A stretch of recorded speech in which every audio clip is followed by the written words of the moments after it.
Il-kumpanija turistika tal-cruise liners Norwegian Cruise Line Holdings sussidjarja ta' Oceana Cruises ħabbret fond ta' scholarships għal memorja ta' Neville Mifsud, pionier fis-settur turistiku u l-industrija tal-cruises f'pajjiżna.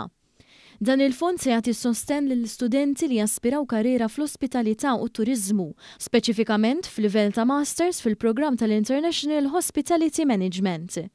Dawn il-boros ta' studju se jiġu offruti wara proċess tal-għażla bbażat fuq is-suċċess akademiku tal-istudent. Id-direttur maniġerjali tal-kumpanija SMS Group Simon Mifsud iben Neville Mifsud għalli dawn l-istudenti qed jingħataw l-opportunità li jkomplu jimxu l-qudiem fil-karriera tagħhom. Aħna nieħdu gostu ta' unur kbira li għal-ħija u ovvjament għal-mama illi dan il-kors se jkollu l-isem tal-papa li tant kien jemmen fl-edukazzjoni u ovvjament fl-industrija kemm tat-turizmu u kemm tal-cruises.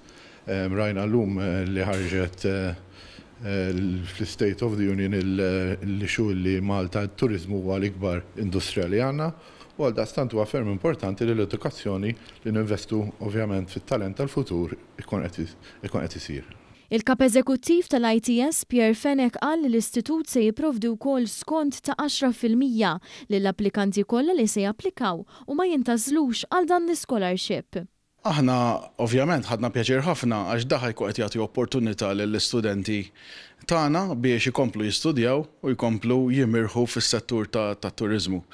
Jiena nixtieq li bħalma għamlu dawn il-kumpaniji ikun hemm kumpaniji oħrajn li jagħmlu l-istess ħalli dejjem ninvestu iktar fl-istudenti tagħna li at the end of the day huma l-futur huma jridu jmexxu l-futur tal-industrija tagħna. Dawk eliġibbli huma mħeġġa japplikaw bejn is-26 ta' Ġunju u 12 ta' Awwissu. Għal aktar informazzjoni wieħed jista' jżur is-sit elettroniku tal-ITS.